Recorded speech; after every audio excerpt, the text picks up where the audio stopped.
Widowed Dad accidentally called the wrong number at 2 a.m. The woman who answered didn't hang up. Before we begin the story, don't forget to subscribe and follow Tender Bonds. Like and share our story. The winter Silas Prout turned 43. The furnace in Miller Grady's house went out for the third time in 2 years, and Silas drove over at 11 at night with his own tools and a six-pack he didn't intend to share. Because Miller's tools were always where they weren't supposed to be, and Miller had been dead for 14 months, and the tools were still where they weren't supposed to be. He found the igniter coated in dust, the filter black as old cloth. He worked on his knees in the basement with a flashlight wedged under his chin, and when the thing finally caught and the ducts began to tick and shudder with heat moving through them, he sat back on his heels on the cold concrete and listened to the house settle around him.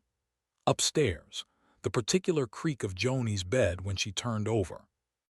Down the hall, the faint sound of Trace's fan, which the boy ran year-round because Miller had told him once that white noise was good for your thinking. Silas didn't know if that was true. He knew that Miller had said it, and that was enough for Trace, and so it was enough. He locked the basement door behind him. He checked the thermostat, nudged it to 68, the same as always. He rinsed his hands at the kitchen sink and stood there in the dark looking out at the yard, which was flat and pale and unreadable under a January sky with no moon to speak of.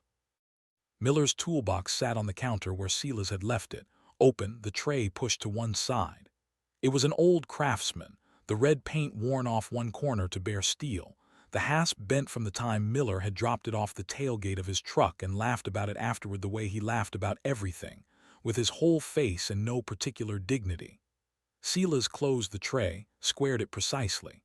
He stood there a moment longer, then got his coat and let himself out. He drove home on 88 with the heat on full and the radio off. The road was empty. Canton in January is a city that has learned to expect very little of itself, and the streets reflected that knowledge, dark storefronts, gas stations lit up like confessions, the orange glow of a steel plant somewhere to the northwest that never went dark because the machinery didn't know how to stop. He'd driven this road or ones like it his whole life. When he was 19, he'd driven it the night his mother died, and when he was 31, he'd driven it the night Trace was born, Miller in the passenger seat white-knuckling the door handle, saying, we're fine at intervals, more to himself than to Silas. He'd driven it the morning after the accident, after the hospital, after the paperwork and the phone calls, and the moment when the caseworker had looked at him across a table and said, you understand what you're agreeing to, and he'd said he did. He hadn't entirely, but he'd learned. He'd had a lease signed, a one-bedroom in Cleveland, a city that didn't know him, which had been precisely the point. He'd called the landlord the week after the accident and forfeited the deposit. The landlord, who had known Miller casually from a service league, hadn't charged him the full amount. Silas had told himself since then that this was the kind of thing that happened to people, the life you were about to start becoming the life you didn't. He didn't think about Cleveland. He drove home on 88. The call was accidental. He'd admit that later. He'd been lying in bed with his phone on his chest and his eyes on the ceiling, doing the thing he did most nights, which was nothing, a practiced, effortful nothing, the particular insomnia of a man whose days were too full and whose nights had nothing in them at all. He'd been meaning to call his contractor about the leak under the kitchen window. He'd thumbed through his contacts and hit the wrong name. It rang twice. Hello. A woman's voice, not the contractor's voicemail, not anything he recognized. Sorry, he said, wrong number. He should have hung up. He'd started to, thumb already moving when she said, you don't sound like a wrong number. He stopped. What does a wrong number sound like? He said. Faster, she said. They hang up faster. He put the phone back to his ear. Outside his window, a snowplow was making its way down Manning, the sound of it low and grinding and strangely companionable.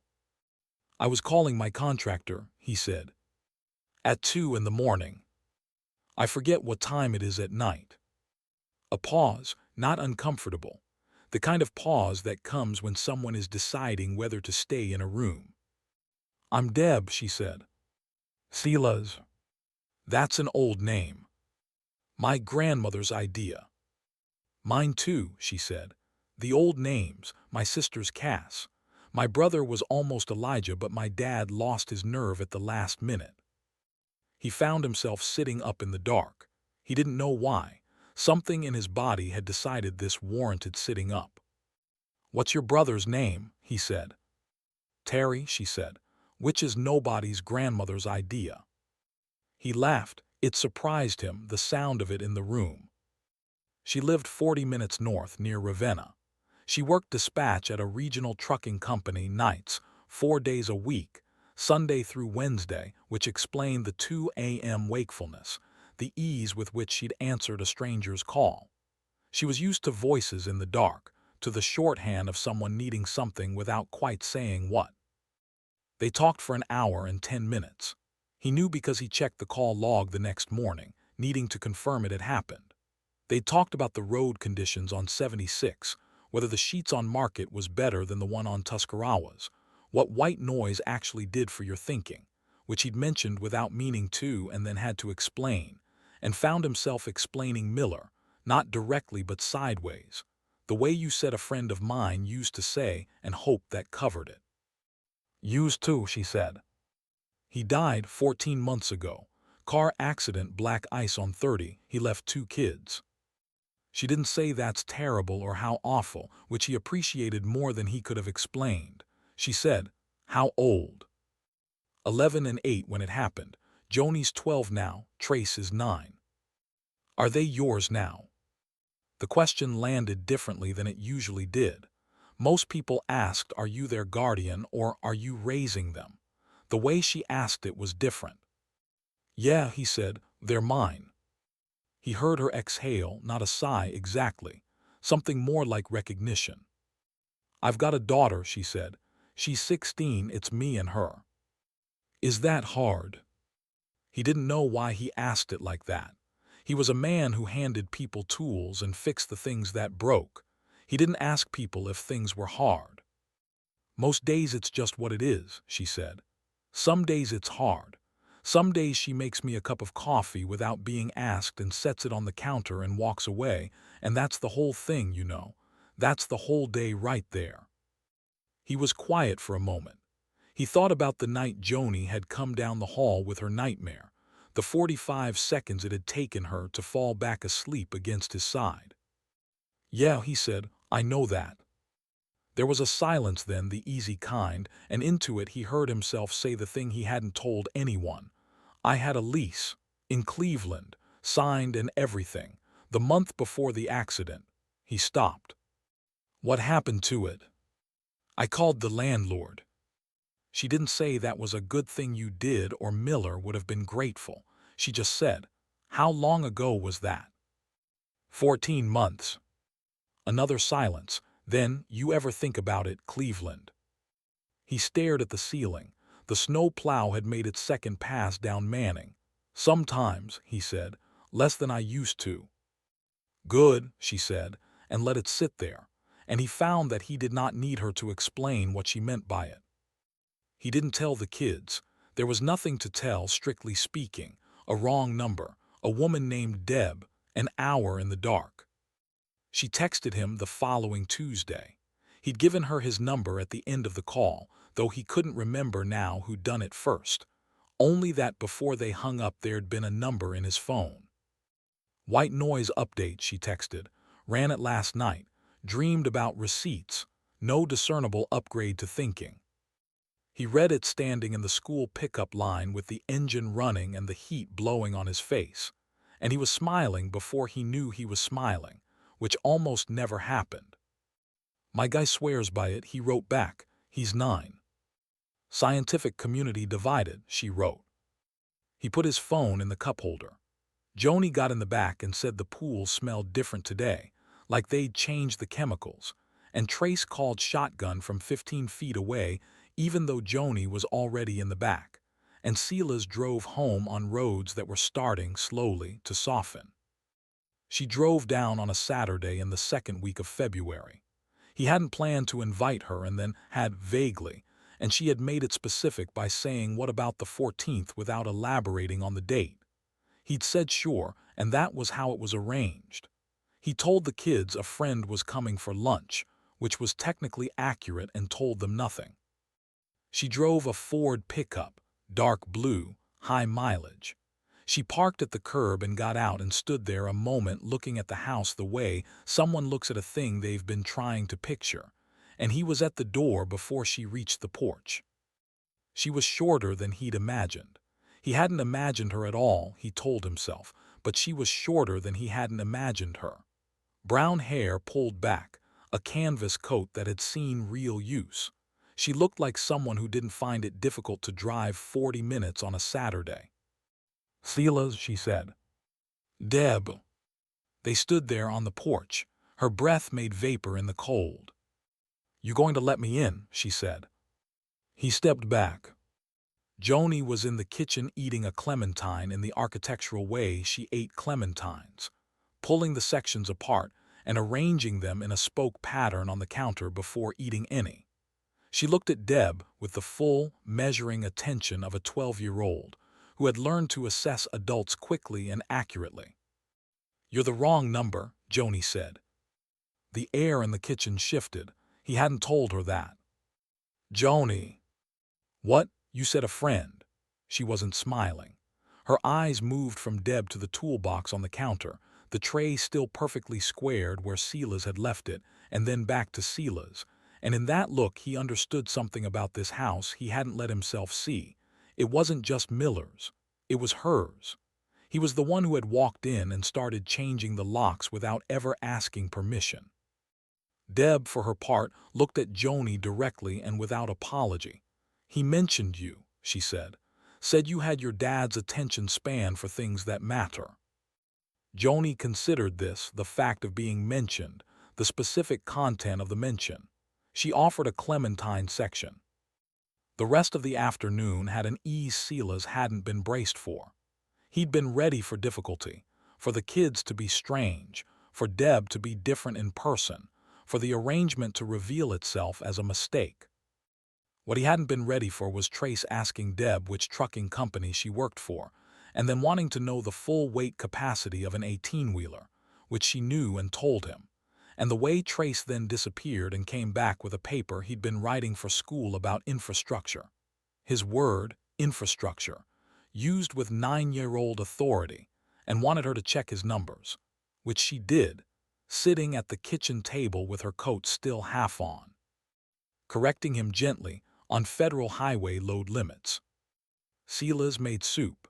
He stood at the stove and made soup and listened to them behind him at the table, and he did not turn around for a long time. She stayed until 4. They sat on the porch after the kids went inside, and it was cold enough that they could see their breath, but neither of them moved. She'd found a way to sit sideways in the porch chair with her legs over one arm, canvas coat zipped to the collar. "You look like you're about to stand up," she said. "I'm not going anywhere." "I meant literally, your posture like you're about to do something." He looked down at himself. He was on the edge of the chair, elbows on his knees. He settled back. "Old habit," he said. "What are you usually about to do?" "Whatever needs doing." Down the block, a dog was making an issue of something. The streetlights had come on while they weren't looking. "That must be exhausting," she said. It wasn't pity. He knew what pity sounded like. This was the way you talked to someone after you'd been watching them carry a thing for a while. He almost said, "I'm fine," he said, "sometimes." Her hand was resting on the arm of the chair. He didn't take it. He thought about it. He called her on a Tuesday. She called on a Thursday. And sometimes she texted from the dispatch console at 2 in the morning. Truck conditions, highway reports, the quiet humor of a person who spends too many hours watching others navigate difficult terrain.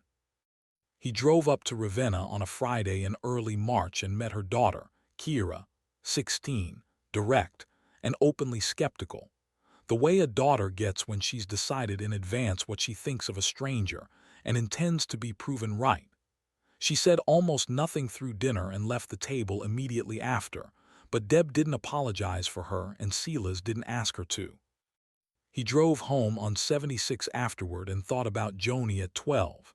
That same measuring quiet, the spoke pattern clementines, and figured he could wait. What he hadn't expected was the text that came 3 days later from an unknown number. Just a highway load capacity chart, copied from what looked like an infrastructure manual with a single message above it. Trace's numbers in the paper were wrong. This is the correct source. No name. He checked with Deb. Kira, she confirmed. He texted back, "Thank you. He'll be thrilled to have a footnote." The response took 30 minutes. Tell him footnotes are the whole point, then nothing else. He found himself hoping she'd send another one. March broke cold and then colder, the furnace at the house going out again, same igniter, same culprit. He had the part before he drove over and installed it in 20 minutes, which was a different kind of knowing a house. He left the toolbox on the counter when he was done, tray precisely squared, the way he always left it. He stood in the kitchen with his coat still on and looked at it for a moment. Miller had bought that box at a hardware liquidation 20 years ago. He'd paid $38 for it and announced this fact periodically, as if the price were proof of some deeper excellence in his judgment. Silas had used it more times than Miller ever had. He put his coat on the hook by the door instead of taking it with him. He didn't examine that. The pipe burst on a Wednesday, which was a night Deb worked. Trace called at 8 p.m. sounding very calm in the way he got when he was not calm, and said there's water on the kitchen floor and it keeps coming. Silas drove over in 7 minutes. The pipe under the kitchen sink had let go at the coupling, old galvanized, long overdue, and water was moving across the linoleum in a slow, patient sheet. He got under there with a flashlight in his teeth. The shutoff was corroded, half stuck, and he was flat on the wet floor with his arm wrenched into the cabinet at a bad angle when Joni came in from swim practice with her bag still on her shoulder. "Oh my God. Get me the adjustable from the toolbox," he said, muffled by the cabinet. "Blue handle, looks like pliers with a worm gear." Silence, then the sound of the tray being lifted and moved. "This," she was crouching beside him. "Yeah." He took it with 2 fingers and got the shutoff closed. He lay there on the wet floor a moment, breathing. Trace was standing in the doorway. "Is it done?" Trace said. "For now." He pulled himself out. He was soaked from shoulder to hip. He sat on the linoleum looking up at both of them, and Joni was looking at him with an expression he recognized, the measured, deliberate Joni look, and she said, "You need to teach us." "Joni." "Not eventually." Her voice had an edge in it he hadn't heard before, not quite anger, something harder than that. "Things break in this house and you come and fix them and then you leave, and we don't know anything about why they break or how to fix them or where anything is in that box," and she stopped, took a breath. Her swim bag was still on her shoulder. She hadn't taken it off. "We live here," she said. "We should know." The kitchen was wet and quiet. Trace had moved out of the doorway and was standing just inside, watching his sister with wide, careful eyes. Silas looked at the toolbox on the counter. The tray shifted where Joni had gone through it, and he thought about the year he'd spent driving over and driving away, fixing and leaving, maintaining the careful fiction that this was a house he serviced rather than a life he lived in. He thought about the lease he'd forfeited. He thought about the 45 seconds it had taken Joni to fall asleep against his ribs. "You're right," he said. She blinked, like she'd expected to have to argue. "Tomorrow after school," he said, "we start with the shutoffs." Trace said, "Can I learn too?" "You're already enrolled." Trace climbed up onto the counter and sat next to the toolbox and waited, in the way of a boy who has learned that waiting near a thing you want is close enough for now. Joni finally took her bag off her shoulder and set it on the floor. She didn't look at Silas, but the line of her shoulders changed. He didn't understand, sitting there on the wet linoleum, that something had rearranged itself. He only knew that for the first time in 14 months, he had not offered to leave when the work was done. Deb came down the following Saturday and brought Kira, which no one had planned and which Kira had not endorsed, but she came and sat at the kitchen table with her headphones around her neck, and occasionally said things so precise and deflating that Joni laughed, the involuntary kind, the kind that gets away from you before you can stop it. Kira didn't smile, but her posture shifted almost imperceptibly in the way of someone who notes, without conceding, that a point has been made. He and Deb stood at the kitchen counter while he walked her through the repaired coupling. She examined it with a professional interest.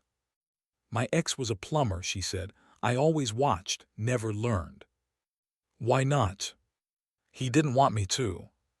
He handed her the flashlight. "Hold this here." He showed her the valve, the coupling where the pressure gauge was, what to watch for. "You could have had someone do this," she said. "I know this house." She was quiet, the light steady in her hand. Then, "Yeah, I know you do." He wasn't sure what she meant. He knew roughly what he meant. Later, when Kira and Joni had gone upstairs and Trace was outside on his bike in the soft March air, Deb refilled her coffee and leaned against the counter and said nothing for a while. The toolbox was at the far end. She'd moved it to make room for lunch plates. In the afternoon light, the worn corner showed its bare metal, the hasp still bent. The tray inside was no longer perfectly squared. He'd left it where Joni had moved it, and somewhere in the days since had stopped noticing. He topped off her coffee.